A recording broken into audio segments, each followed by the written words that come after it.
Now, I don't know about y'all, but this end time stuff, it really has me questioning my sanity, and I have some questions. So let me get this straight. The Most High, Yahusha, reigns for 1,000 years. Justice is flawless. Peace is plentiful. And Satan is actually chained. And then God literally releases him again. I'm like, sir, we just got rid of him. What are we doing right here? Exactly. I get it.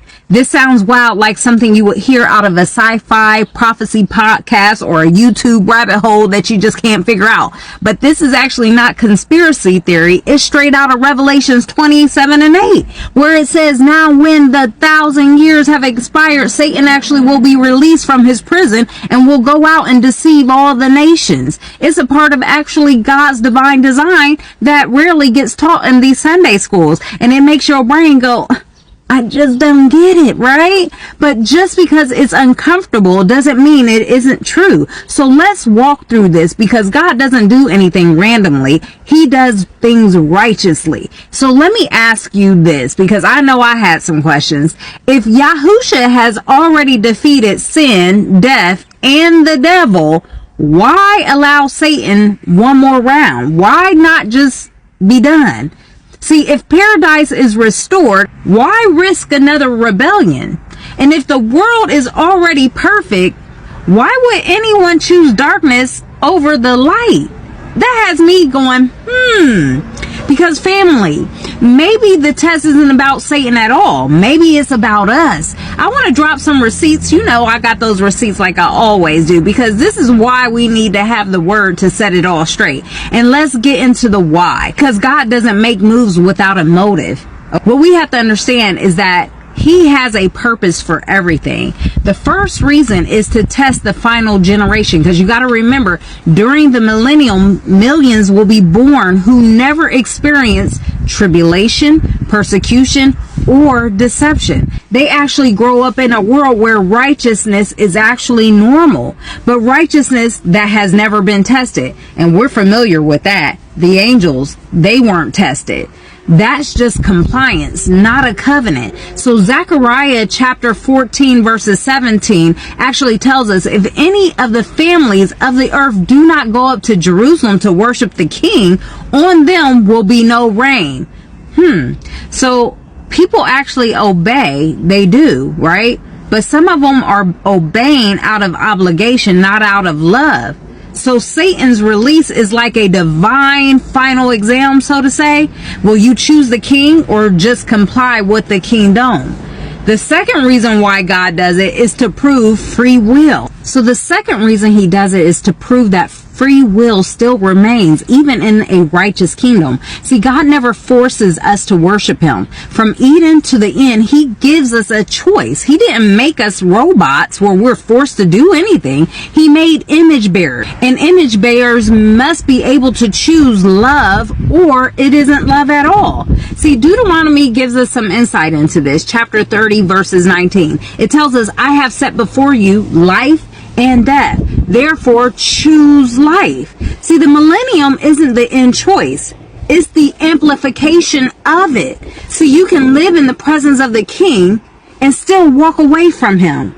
That's deep. See, the third reason He let Satan out is to reveal that Satan isn't the only problem. See, some of y'all think that you want to blame it on Satan every day. But let's tell the truth. Satan gets too much credit. Half the time, we don't even need him to fall. We sabotage ourselves just fine. See, even in paradise, sin festers when the heart is unhealed. See, James 1:14 and 15 tells us, each one is tempted when he is drawn away by his own desires and enticed. See, Satan didn't make Adam and Eve eat the fruit. He just suggested it. They actually chose it. And just like many will in the final rebellion. See, the problem isn't just the serpent, it's the heart that listens to him. You're listening to Satan and you're choosing it. See, here's the irony of it, all of this. Let me get this straight. After 1,000 years of peace, perfection, and prophecy being fulfilled, and people actually seeing it, Satan gets released, and folks still say, let's roll with the dragon. Huh? See, the irony. The same lie that worked in Eden still works in the millennium, even though he ain't changed his tactic. He's still coming at y'all like, you don't need God. You can reign by yourself. That's deja vu with demons. But I'm going to connect these dots from ancient until now. See, this isn't just about end times. It's about right now. We are going through this right now. We blame the devil for our drama, but half the time it's our decisions. See, God has proven a point that echoes across eternity. Jeremiah 17:9 tells us the heart is deceitful, and above all things, who can know it? Even in paradise, the heart can hide a hellish agenda. So what excuse do we have now? See, here's the uncomfortable truth that some of us do not want to tangle and wrestle with. But here it is. Satan's release actually proves that the environment doesn't sanctify you. Living in that righteous environment changed no one's hearts. Only surrender does that. You can live in Eden, walk with Yahusha, worship at the temple, and still choose rebellion when it's convenient. So let me ask you this question. If people choose pride in paradise, what are you choosing in chaos? And here's the reckoning for you. It's an invitation, not a threat. Truth doesn't knock, it walks in. And today is asking you, is your loyalty loud or is it just legalistic? Okay? Because a test is coming. One final reveal of who's truly his. Revelations 22:11 tells us, let the one who does wrong continue to do wrong. Let the holy continue to be holy.